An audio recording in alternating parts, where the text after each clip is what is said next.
بسم اللہ الرحمن الرحیم۔ السلام علیکم ناظرین۔ قوم لوط انہوں نے ایسی برائی کو ایجاد کیا جو ان سے پہلے دنیا میں کسی قوم نے نہیں کیا تھا، ایسی بدکاری جس کی مثال تاریخ میں کہیں نہیں ملتی۔ اس قوم نے ایسا کیا کام کیا تھا اور ان کا کیا انجام ہوا؟ حضرت لوط علیہ السلام حضرت ابراہیم علیہ السلام کے بھتیجے تھے۔ آپ کے والد کا نام حاران تھا۔ حضرت لوط علیہ السلام ابھی کم عمر میں تھے کہ ان کے والد کا انتقال ہو گیا۔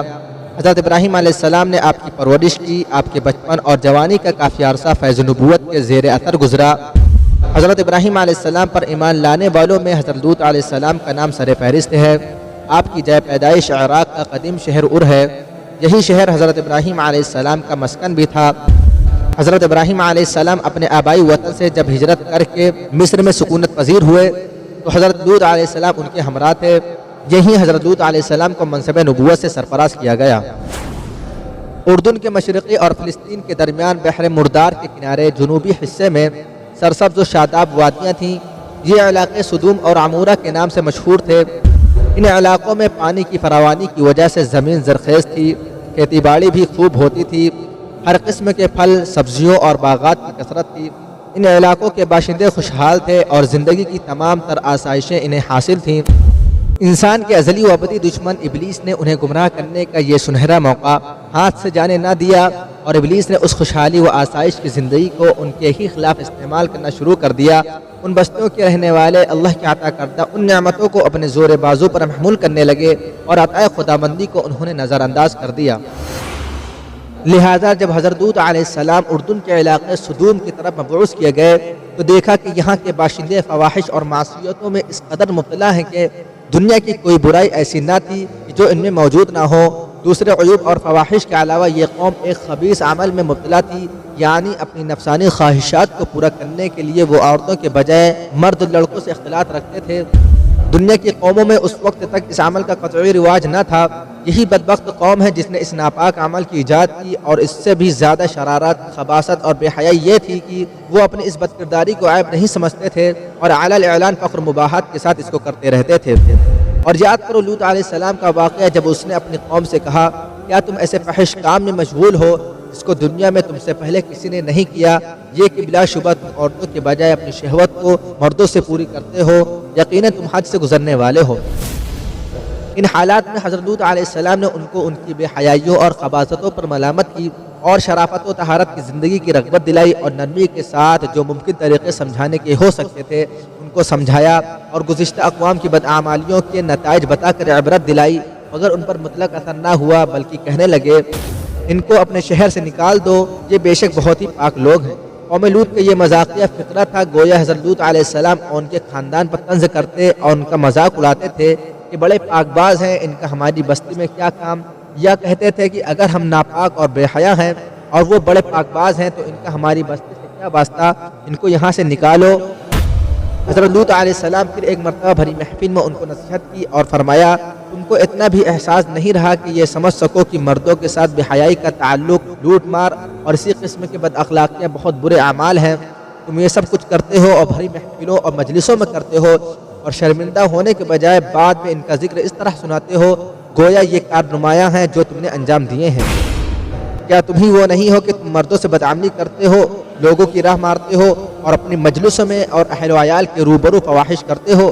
قوم نے اس نصیحت کو سنا تو غم و غصے سے تلملا اٹھی اور کہنے لگی، لوط بس یہ نصیحتیں اور عبرتیں ختم کر، اور اگر ہمارے ان اعمال سے تیرا خدا ناراض ہے تو وہ عذاب لا کر دکھا جس کا ذکر کر کے بار بار ہم کو ڈراتا ہے۔ بس لوط علیہ السلام کی قوم کا جواب اس کے سوا کچھ نہ تھا کہ وہ کہنے لگے، تو ہمارے پاس اللہ کا عذاب لے آ اگر تو سچا ہے۔ ادھر یہ ہو رہا تھا اور دوسری جانب حضرت ابراہیم علیہ السلام کے ساتھ یہ واقعہ پیش آیا کہ حضرت ابراہیم علیہ السلام جنگل میں سیر کر رہے تھے۔ انہوں نے دیکھا کہ 3 اشخاص سامنے کھڑے ہیں۔ حضرت ابراہیم علیہ السلام نہایت متواضع اور مہمان نواز تھے اور ہمیشہ ان کا دسترخوان مہمانوں کے لیے وسیع تھا، اس لیے ان تینوں کو دیکھ کر وہ بے حد مسرور ہوئے اور ان کو اپنے گھر لے گئے اور ایک بچڑا ذبح کیا اور بھون کر مہمانوں کے سامنے پیش کیا، مگر انہوں نے کھانے سے انکار کر دیا۔ یہ دیکھ کر حضرت ابراہیم علیہ السلام نے سمجھا کہ یہ کوئی دشمن ہے جو حسب دستور کھانے سے انکار کر رہے ہیں۔ مہمانوں نے جب حضرت ابراہیم علیہ السلام کا اضطراب دیکھا تو ان سے ہنس کر کہا کہ آپ گھبرائے نہیں، ہم اللہ کے فرشتے ہیں اور قوم لوط کی تباہی کے لیے بھیجے گئے ہیں، اس لیے سدوم جا رہے ہیں۔ جب حضرت ابراہیم علیہ السلام کو اطمینان ہو گیا کہ یہ دشمن نہیں ہیں بلکہ ملائکۃ اللہ ہیں، تو اب ان کی رقت قلب، جذبہ ہمدردی اور محبت و شفقت کی فراوانی غالب آئی، اور انہوں نے قوم لوط علیہ السلام کی جانب سے جھگڑنا شروع کر دیا اور فرمانے لگے کہ تم اس قوم کو کیسے برباد کرنے جا رہے ہو؟ اس میں لوط علیہ السلام جیسا اللہ کا برگزیدہ نبی موجود ہے اور وہ میرا بھتیجا بھی ہے۔ فرشتوں نے کہا ہم یہ سب کچھ جانتے ہیں، مگر اللہ کا یہ فیصلہ ہے کہ قوم لوط اپنی سرکشی، بدعملی، بے حیائی اور فواحش پر اصرار کی وجہ سے ضرور ہلاک کی جائے گی، اور لوط علیہ السلام اور اس کا خاندان اس عذاب سے محفوظ رہے گا۔ البتہ لوط علیہ السلام کی بیوی قوم کی حمایت اور ان کی بدعمالیوں میں شرکت کی وجہ سے قوم لوط ہی کے ساتھ عذاب پائے گی۔ غرض ملائکۃ اللہ حضرت ابراہیم علیہ السلام کے پاس سے روانہ ہو کر سدوم پہنچے اور لوط علیہ السلام کے یہاں مہمان ہوئے۔ یہ اپنی شکل و صورت میں حسین و خوبصورت اور عمر میں نوجوان لڑکوں کی شکل و صورت میں تھے۔ حضرت لوط علیہ السلام نے ان مہمانوں کو دیکھا تو گھبرا گئے اور ڈرے کہ بدبخت قوم میرے ان مہمانوں کے ساتھ کیا معاملہ کرے گی، کیونکہ ابھی تک ان کو یہ نہیں بتایا گیا تھا کہ یہ اللہ کے پاک فرشتے ہیں۔ ابھی حضرت لوط علیہ السلام اسی فکر میں تھے کہ قوم کو خبر لگ گئی اور لوط علیہ السلام کے مکان پر چڑھ آئے اور مطالبہ کرنے لگے کہ تم ان کو ہمارے حوالے کرو۔ حضرت لوط علیہ السلام نے بہت سمجھایا اور کہا کیا تم میں کوئی بھی سلیم فطرت انسان نہیں ہے کہ وہ انسانیت کو برتے اور حق کو سمجھے؟ تم کیوں اس لعنت میں گرفتار ہو اور خواہشات نفس کے ایفا کے لیے فطری طریقے عمل کو چھوڑ کر اور حلال طریقے سے عورتوں کو رفیق حیات بنانے کی جگہ اس ملعون بے حیائی کی در پہ ہو؟ اے کاش میں رکن شدید کی زبردست حمایت حاصل کر سکتا۔ حضرت لوط علیہ السلام کی اس پریشانی کو دیکھ کر فرشتوں نے کہا آپ ہماری ظاہری صورتوں کو دیکھ کر گھبرائیں نہیں، ہم ملائکت عذاب ہیں اور اللہ کے قانون جزائے اعمال کا فیصلہ ان کے حق میں اٹل ہے، وہ اب ان کے سر سے ٹلنے والا نہیں۔ آپ اور آپ کا خاندان عذاب سے محفوظ رہے گا، مگر آپ کی بیوی انہی بے حیاؤں کی رفاقت میں رہے گی اور تمہارا ساتھ نہ دے گی۔ آخر عذاب الہی کا وقت آ پہنچا۔